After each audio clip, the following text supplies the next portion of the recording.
Hello everyone, আসসালামু আলাইকুম। আমি সাইদা ফারজানা আছি ফরহাদ হীরা থেকে নতুন একটি ভিডিও নিয়ে।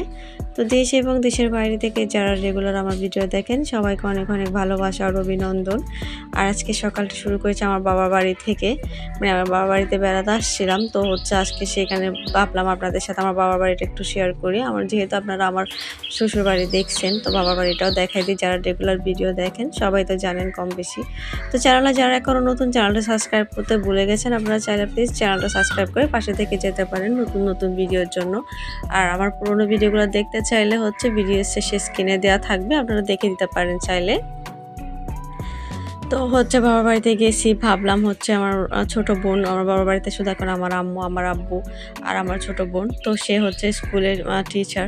তারপর এখন একটা কিন্ডারগার্টেনে জব করে, যেহেতু সে এখন স্টুডেন্ট। তারপর টিউশন করাই, তারপর সে সেলাই কাজ করে। সব কিছু মিলিয়ে আসলে তার টাইম হয় না সব কিছু গুছিয়ে রাখার জন্য। তো ভাবলাম আমি একটু ক্লিন করে দিই। আমি প্রতিবারই যখনই বাবার বাড়িতে যাই এরকমই টুকটাক কাজ নিয়ে কিন্তু করে থাকি। সবসময় আমি চাই শুধু ঘরটাকে একটু গোছানো রাখতে। যদিও তারা করে না এমন কিন্তু না, সে কিন্তু সময়ের অভাবে সব কাজ কিন্তু একা হাতে সামলাতে পারে না। সে এগুলো করে আমার আম্মুকেও আবার হেল্প করে কাজে। তো যার জন্য আমি তার জিনিসগুলো এলোমেলো হয়েছিল, আমি সেগুলোকে জাস্ট একটু গুছিয়ে দিলাম। তো আমি শুধু একটা রাতই ছিলাম, আমি মাগরিবের আগে গিয়েছিলাম, তারপরের দিন দিনে চলে আসছি, একটা দিনও ছিলাম না। তো এটা ছিল আমার বাবার বাড়ির লুক, মানে এটাতে আমরা গেলে থাকি। এটা মাঝের ওটা আর এটা সামনের রুম। এখানে কেউ থাকে না, যদি গেস্ট আসে তখন থাকা হয়। তো ঘরের এখন অনেক কাজ বাকি আছে। তো ঘরটাতে আরও অনেক কাজের বাকি আছে এখনও। ঘরের রং এগুলো অনেক কাজ, যে টুকটাক কাজ আছে এগুলো আস্তে আস্তে করাবে। সব কিছু তো আর একসাথে করা সম্ভব না আসলে। তো এটা সামনের রুম। তারপর চলে আসলাম আমি আমার আম্মুর শোকেসে। ওইখানে আমার জিনিসগুলো আসলে তারা গুছিয়ে রাখছে, কিন্তু আমি তারপর ভাবলাম একটু ক্লিন করে আমিও আমার মতো করে একটু গুছিয়ে দিই। আমার আম্মু সবসময় বলে, আমরা কি তোমার জন্য কাজগুলো রেখে দিই, তুমি এসে কেন এগুলো করো, শ্বশুর বাড়িতে করো এখানে এসো কেন করো। কিন্তু আমার ভালো লাগে এই যে কাজগুলো করতে, তো আমি করে দিচ্ছিলাম, আসলে আমার মতো করে সাজিয়ে দিচ্ছিলাম। আসলে ছোট মানুষও এত কাজ করতে পারে না, সে এত ব্যস্ত মানুষ আসলে। টিউশন, তার পড়াশোনা, তারপর সে স্কুল, সব কিছু নিয়ে সে ব্যস্ত থাকে। তারপরে আমার আম্মুকেও হেল্প করে বাসায় এসে।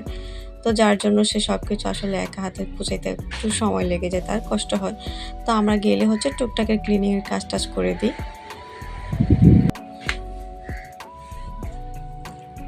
আমার আম্মুর শোকেসে কিন্তু অনেক জিনিস আছে দেখতেছেন। তো এগুলা সব কিছু আমি গুছিয়ে দিছি, মুছে টুছে দিছি। তো আজকে আমাদের ঘরে বিশেষ করে একটা অনুষ্ঠানের আয়োজন করছে, ছোটোখাটো একটা অনুষ্ঠানের আয়োজন করছে। তো যার জন্য একটু অগোছালো থাকবে রান্নাঘরে, সেটা আপনারা ভিডিও শেষে দেখবেন। আসলে বাবার বাড়িতে গেলে না এখন কেমন যেন পর লাগে। আমি মনে করি বিয়ের আগেই বাবার বাড়িতে যেটুকু অধিকার থাকে, পরে মনে হয় যেন আমার বিয়ের পরে আমরা বাবার বাড়িতে আসলে মেহমানি হয়ে যায়। মেয়েদের জীবনটা আসলে ওরকমই।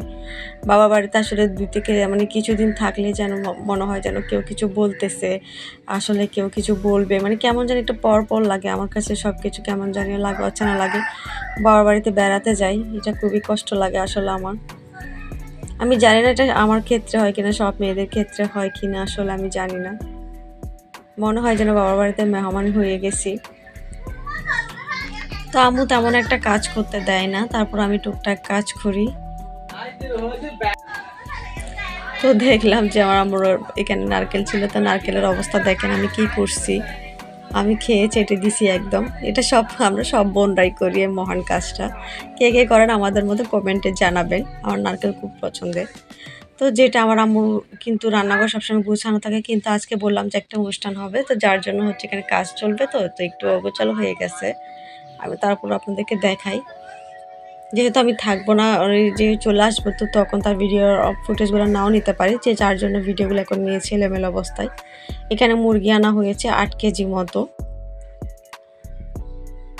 দেখাইতেছি আপনাদেরকে। তারপর আমার আম্মু যে মশলাগুলো ইউজ করবে, বাটা মশলা ছাড়া আমার আম্মু আবার রান্না করে না।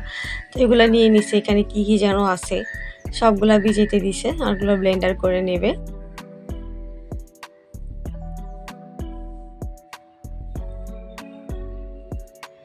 আমি সেই ফাঁকে দেখাইতেছি। কিছুক্ষণ পরে হচ্ছে রান্নার প্রস্তুতি শুরু করে দিয়েছে সবাই। আমি কিন্তু কিছু করি না। আর আমি সবগুলো ভিডিও কিন্তু নিও নাই। কারণ আমি ছিলাম না। আমি ছিলাম আমার মতো করে। আমি এত কাজে ছিলাম না, রান্নার কাজে। এগুলো তো আমার মা চাচিরা করতেছিল। এগুলো আলু। টোটাল 10 কেজি চালের হচ্ছে রান্না করছে। শুধু চাল ছিল 10 কেজি, আর বাকিটা অন্য আরও কিছু ছিল আগে। আমি কিন্তু এত কিছু জানি না কি করছে।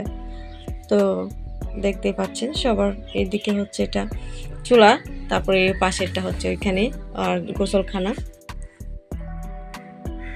তো দেখতে দেখতে রান্নাও শেষ হয়ে গেছে, খাওয়ার টাইম হবে এখন। সবাইকে কিন্তু দাওয়াত দিছিল, তো সবাই যা আসতে পারবে না বলছে আসলে, তো আসতে পারবে না, যার জন্য এগুলো আম্মু সবাইকে পার্সেল করে দিয়ে দিবে।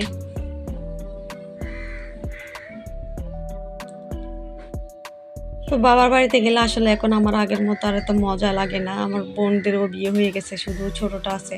ও তো ওর কাজ নিয়ে ব্যস্ত, পড়াশোনা নিয়ে ব্যস্ত, আসলে এত টাইম দিতে পারে না। তো যার জন্য এখন আগের মতো ভালোই লাগে না গেলে। চলে আসতে ইচ্ছে করে, গেলে ওখানেও শান্তি লাগে না। আমি মনে করি আমার ঘর আমার জন্যই ভালো, আমার শ্বশুরবাড়ি। তো দেখেন আম্মু সবার জন্য নিয়ে নিয়েছে। এগুলো গরম ছিল যার জন্য হচ্ছে এটাভাবে নিয়ে নিছে। পরে আবার পলিথিনে করে দিয়ে দিছে। তো খাওয়া দাওয়া শেষ করে আমি হচ্ছে 4টার দিকে বের হয়ে চলে আসলাম। তো মূলত আজকে ছিল আমার বাবার বাড়ির লুক, আমি আপনাদেরকে দেখাইছি। কেমন লাগছে আপনারা সবাই আমাকে জানাবেন। ভুল ত্রুটি হলে সেটা ক্ষমার দৃষ্টিতে দেখবেন। আর আমার ভিডিওগুলো একটু দেখে দেওয়ার চেষ্টা করবেন পুরো না টেনে। আমি কারণ অনেক কষ্ট করে ভিডিও দিই। তো আপনারা সবাই ভালো থাকবেন, সুস্থ থাকবেন। আল্লাহ হাফেজ। Thanks for watching.